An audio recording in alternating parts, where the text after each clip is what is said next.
Halo-halo ang ating kamatis, bawang, sibuyas.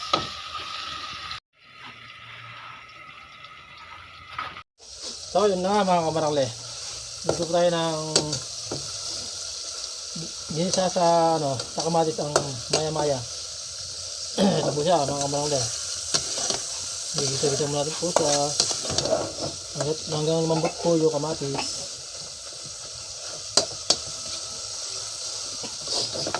Ito po pala mga kamarangle ang ating nilutong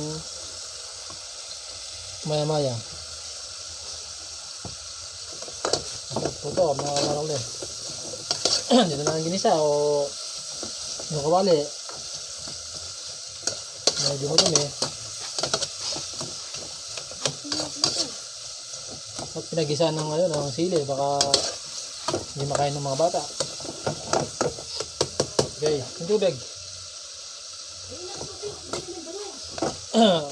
Hindi, inom ako tubig. Ito na mga kamarangle at lalagay po natin yung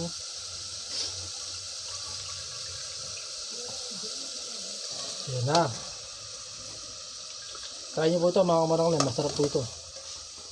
Gisang maya-maya.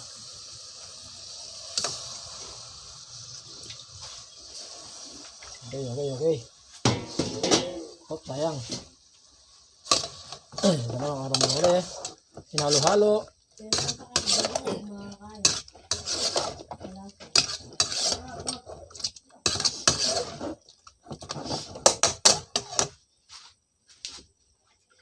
Yes, yo.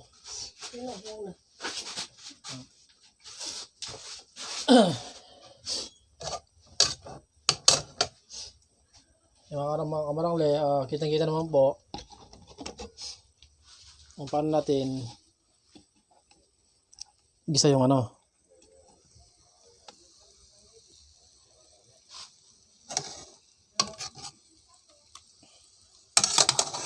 yan po ay maya-maya. Kaya po tinawag ng maya-maya yan mga kamarangle. Pag kasi kinain nyo po yan maya-maya, gutom po kayo. Kaya maya-maya. O shoutout ko pala sa mga followers ko. At siyempre yung mga nagpapa-shoutout dyan, si Sir Alvin Garcia, Jerome Pineda, Ian Christopher Payabyab, Raymond Manalo, at si San Bone Payabyab, si Lasio Turla, siya si Ate Wilma Yumol, at saka si Kuya Junior Pineda from Cubao. At siyempre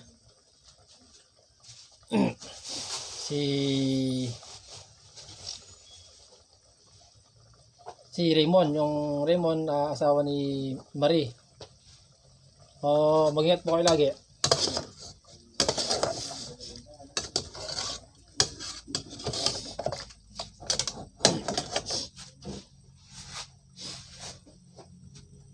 Amoy pa lang, ulam na mga kamarangle.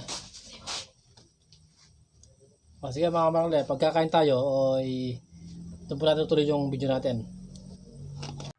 Yan po mga kamarangle, kumukulo na po ang ating ginisa sa kamatis na maya-maya.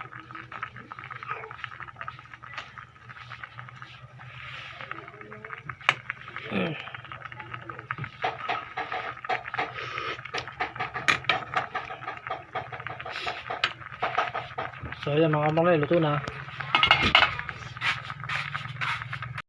Sige po, maraming salamat.